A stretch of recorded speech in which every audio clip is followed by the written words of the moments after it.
मेरे सारे डिवाइस के सेंसर्स ब्लैंक हो चुके हैं। कोई सिग्नल नहीं, नो ईएमएफ, नो स्टैटिक, कुछ भी नहीं मिल रहा। ये क्लैरिसा का ट्रैप है। और तभी चर्च के उस पुराने अल्टर के ऊपर जहां कभी मोमबत्तियां जलती थी और प्रार्थनाएं होती थी, अब एक डरावनी लाल रोशनी चमकने लगी। पत्थर की सतह पर खून जैसी लकीरें उभरने लगी, जैसे किसी ने उन्हें नाखून से कुरचकर एक एक शब्द उकेरे हों। धीरे धीरे वहां एक वाक्य साफ दिखाई देने लगा। At the stroke of 12, the first sin shall bleed. Let the games begin. और उसी पल क्लेरिसा की परछाई छत से उतरने लगी। अब वो सिर्फ एक धुंधली आकृति नहीं थी, उसका चेहरा, उसकी आंखें, सब कुछ साफ दिख रहा था, मानो वो जमीन पर वापस लौट रही हो। उसकी आंखों से आग जैसी लाल थी और उसके होठों से निकली हुई फुसफुसाहट पूरे चर्च में गूंज रही थी। वेलकम माय चिल्ड्रन, अब तुम सब मेरे हो, मेरे खेल के प्यादे। ठीक 12 बजे चर्च की घड़ी खुद ब खुद बजने लगी और फिर से क्लारिसा की आवाज सबके दिमाग में गूंजी। अब पहला खेल शुरू होगा। तुम्हारे झूठ तुम्हारी सजा बनेंगे। सभी लोग अब दहशत में थे। सिमरन, तान्या, ईशान, रोनित सब बाहर की ओर भागने लगे, लेकिन करण वहीं का वहीं खड़ा था, बिल्कुल जड़, मानो किसी अनदेखी ताकत ने उसे अपनी पकड़ में ले लिया हो। करण, प्लीज होश में आओ। तुम देख नहीं रहे हो कि यहाँ क्या हो रहा है? हम एक दायरे में फंस चुके हैं, उसके बनाए हुए खेल में। अगर अभी नहीं निकले तो फिर कभी नहीं निकल पाएंगे। मीरा की आंखों में डर नहीं, गुहार थी, और करना पहली बार उस डर को महसूस कर रहा था। उसने एक नजर मीरा की तरफ देखा, फिर बिना कुछ बोले उसका हाथ पकड़ा।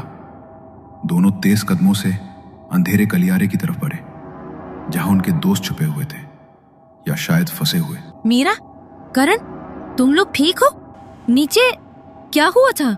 सिमरन, सिस्टर क्लेरिसा ने खेल शुरू कर दिया है और अब हम उसके हिस्से हैं। अब ये चर्च नहीं, क्लेरिसा का प्लेग्राउंड बन चुका है। प्लेग्राउंड मतलब वो इस जगह को कंट्रोल कर रही है। तुम सही कह रही हो मीरा, ये जगह अब वैसी नहीं रही। लेकिन गाइस, ये ऑर्फनेज रियल लग रहा है, but I don't think it's from our world. अगर ये कोई भ्रम है तो कैमरा हमें सच दिखाएगा। सिमरन के कैमरे में इनप्ले आने लगते हैं और वो रिकॉर्डिंग रोक देती है, पर अब वो कैमरा अपने आप रिकॉर्डिंग कर रहा था। सिमरन पास खड़े रोनित से बोलती है, रोनित, लुक एट दिस। कैमरे से रिकॉर्डिंग अपने आप हो रही है। काश नेटवर्क होता ना तो मैं सब लाइव करती। आइए, पक्का वायरल होता। ये सुनकर मीरा गुस्से से बोलती है, सिमरन, तुमने वो किताब देखी ना? उसमें 7 पापों के लिए 7 सजा का जिक्र था, और जब हमें नाम देखे तो वहां पर अनाथ बच्चों की जगह हमारे नाम आ गए, और सबसे पहला नाम तुम्हारा था। तुम्हारा पाप था लालच, वायरल होने का लालच। Oh, just shut up, Meera. एक सेकेंड, कुछ सुनाई दे रहा है? कोई रो रहा है, बहुत हल्की लेकिन दर्द से भरी आवाज। सुन रहे हो? और तभी एक चिखती सी सिसकी गूंजती है, जैसे किसी ने गले में दबाकर रोने की कोशिश की हो। उस गूंज के साथ ही गलियारे में उनकी टॉर्च की रोशनी दीवारों पर कांपने लगती है, और उसी कांपती रोशनी में उन्हें एक पुराना भारी लकड़ी का दरवाजा दिखाई देता है। उस पर किसी ने लैटिन में कुछ उकेरा था, जैसे खून से लिखा गया हो। वीडियो प्रो फार्मा मतलब व्यूज के लिए, और Oculus non merrier, I am not worthy of views, यानी हम वायरल व्यूज के लायक नहीं हैं। ये मैसेज हम में से किसके लिए है यार? ये क्लारिसा का वार्निंग है। वो जानती है हम में से कौन क्या छुपा रहा है, और अब वो अपने गेम की पहली चाल चलने वाली है, और ये सिमरन से शुरू होगी। करण, ये सब कहीं तेरा कोई प्रैंक तो नहीं है ना? कहीं तुम सब मिलकर मेरे साथ कोई प्रैंक वीडियो तो नहीं शूट कर रहे हो? क्या बकवास कर रही हो यार? मुझे तो लग रहा है ये तुम्हारा ही कोई सेटअप है। ये कोई प्रैंक नहीं है, ये क्लारिसा का जाल है जिसमें हम फंस चुके हैं। तुम लोगों को ये समझ क्यों नहीं आ रहा? तहखाने में जो हुआ, क्या वो तुमने नहीं देखा? मीरा की चीख सुनकर सब उसकी तरफ देखने लगते हैं। तभी अचानक सिमरन की जोरदार चीख गूंजती है। सब उसकी ओर दौड़ते हैं और देखते हैं अब उस अनाथालय में एक नया कमरा दिख रहा था जिसका दरवाजा खुला था। उस कमरे से कोई आवाज आ रही थी, बहुत तेज और साथ ही फुसफुसाहट जैसी, जैसे कोई सिमरन को अंदर बुला रहा हो। सिमरन जमीन पर गिरती है और घिसटती हुई उस कमरे के भीतर समा जाती है। अगले ही पल दरवाजा धड़ाम से बंद हो जाता है। दरवाजा खुलता है और सिमरन खुद को एक बड़े गोल कमरे में पाती है। चारों तरफ अजीबोगरीब दर्पण लगे हैं, कुछ टूटे हुए, कुछ टेढ़े और कुछ पर धुंधली परछाइयां झलक रही हैं। दीवारों पर पुराने कैमरों के टूटे हुए अवशेष हैं जिनमें इंसानों की आंखें फंसी हुई टिमटिमा रही हैं। ओह माय गॉड, ये तो किसी भयानक आर्ट इंस्टॉलेशन जैसा लग रहा है। क्या है ये? करण, रोनित, तुम लोग कहाँ हो? अगर ये कोई मजाक है तो प्लीज बंद करो यार। तभी एक दर्पण से एक छाया निकलती है, एक धुंधली आकृति। उसने नन की ड्रेस और ऊपर से एक हुडी पहन रखी है। उसके जल चुके हाथ और काली गहरी आंखें डर से शरीर को सुन्न कर देने वाली थी। सिमरन एक झटके से डर के मारे चीख पड़ती है और कौन हो तुम? क्या तुम भी उन लोगों के मजाक में शामिल हो?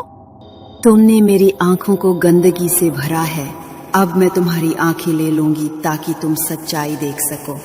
अब वो कमरा अचानक बदलने लगता है।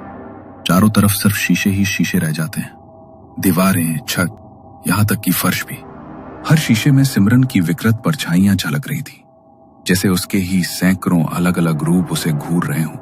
हर एक रिफ्लेक्शन में वो कुछ और कर रही थी। कहीं एक बूढ़ी औरत को जबरदस्ती कैमरे में कैद कर रही है, कहीं किसी बच्चे को डरा रही है और उसके डर को रिकॉर्ड कर रही है, तो कहीं किसी बेसहारा को मदद का झूठा नाटक करते हुए अपने चैनल के लिए वीडियो बना रही है। ये सारे रिफ्लेक्शन देखकर सिमरन डर जाती है और सिस्टर क्लैरिसा को कहती है, नो, ये मैंने कभी पोस्ट नहीं किया। मैंने बस व्यूज के लिए। I didn't mean to. Please मुझे माफ कर दो, प्लीज जाने दो मुझे। पाप वो नहीं जो दिखाया गया, पाप वो है जो जानबूझकर छिपाया गया, जो तुमने कैमरे में नहीं दिखाया, जो तुमने वीडियो में से काट दिया। वो दर्द, वो सच्चाई जिसे तुमने सिर्फ इसलिए छुपा दिया क्योंकि वो वायरल नहीं होता। तुमने लोगों के डर को, उनकी मजबूरी, उनके आंसू, सबको एक कहानी बना दिया, एक कंटेंट पीस, बस अपने व्यूज के लिए। तुम्हारा गुनाह वो नहीं जो दुनिया ने देखा, तुम्हारा असली पाप वो है जो सिर्फ तुम्हारी आत्मा ने देखा है। और अब मैं वही गुनाह सबको दिखाऊंगी, तुम्हारी ही आंखों से। अचानक एक शीशे में से आग की लपटें उठती हैं। उस आग में सिमरन को अपना सबसे घिनौना सच दिखाई देता है, जब उसने अपनी एक राइवल यूट्यूबर को बदनाम करने के लिए उसका निजी और अश्लील वीडियो चोरी छिपे बनाकर वायरल कर दिया था। उस दृश्य को देखते ही सिमरन की आंखों से आंसू बहने लगते हैं। मैं सिर्फ वायरल होना चाहती थी, बस एक बार, सबके ऊपर, सबसे आगे। लाखों लोग मेरा नाम ले, मेरी तारीफ करे, बस एक बार मुझे भी महसूस हो कि मैं किसी से कम नहीं हूँ। मैंने ये सब सिर्फ शोहरत के लिए किया था। मुझे नहीं पता था इसका अंजाम इतना भयानक होगा।